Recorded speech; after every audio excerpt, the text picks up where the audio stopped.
A new study is linking the use of 6 muscle-building supplements to symptoms of body dysmorphia, or what they're calling bigorexia, in teens.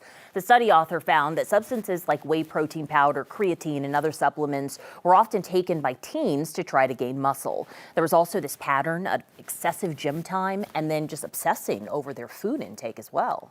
And our medical expert, Dr. Piaccoli, joins us now to weigh in on the new research. Most of us know what anorexia is. I'll be honest, I had never heard of bigorexia. I'm glad we're talking about it.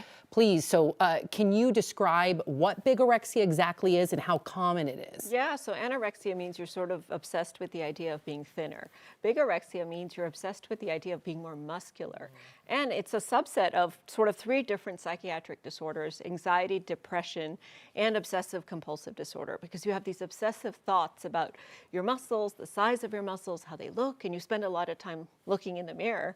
And this is one of those disorders psychiatrically that affects men more than women. In fact, they say about 5 to 10% of men who regularly exercise or spend time at the gym may have some degree of bigorexia. I believe that. What are the symptoms, like, especially as a parent or a grandparent, as you're looking at your kiddos? Yeah. What are you looking for? Yeah, or in significant others or Yeah. anything. I think it's important to start to think about it, because all that social media is inundating us with information about how bigger is better, especially for men. We need to be more muscular. We need to take these powders and supplements to do it. So really, it's a lot of time spent thinking about how muscular they are, looking in the mirror sometimes. If you notice somebody looking excessively in the mirror, people avoiding social situations in which their physical appearance might be judged, excessive dieting, excessive supplements, excessive focus on what they're eating to build muscle, and even time at the gym can be a clue, because if they're spending more than your kind of 30, 45 minutes, which is what normal people should do, and they're there for 2, 3 hours, you start to worry that it's becoming an obsession. Is there a spectrum? If somebody is, you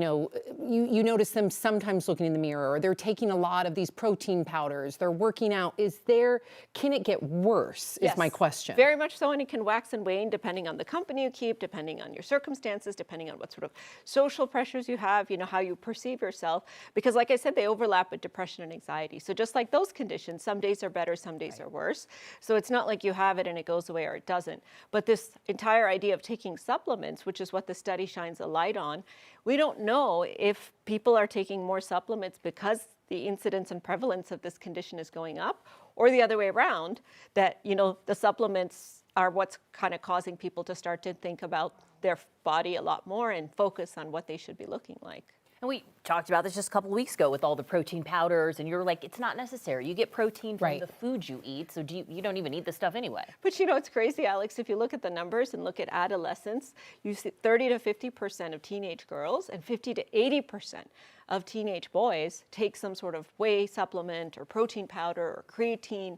And so you're talking about huge numbers of people affected here thinking about this kind of stuff when it shouldn't. Now, we don't know if it's the chicken or the egg. So again, it's hard to know. It doesn't mean because you're taking protein powder, you're going to get, bigorexia.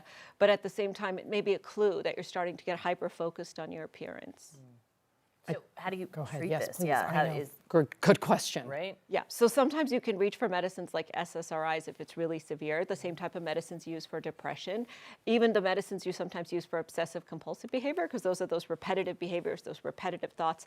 But really what's most effective for this condition is talking to people, something called cognitive behavioral therapy. Because what you need to do is rewire the circuit in your brain. If we say a negative thing to ourselves every day, those neurons that fire together, wire together. That becomes our reality. So really talking to them about how the appearance, the size of the muscles, the way they look in the mirror, that's not as important as how healthy they are. That's the reframing of those thoughts. That's powerful. I just really want to say it terrifies me, because you know that a lot of these teens, if they're spending too much time on social media, then they are hearing those negative things over and over. And so you got to combat that as a parent. Like you and I always say, I don't even want my kids on social media. It really is. Dr. Coley, as always, thank you so much.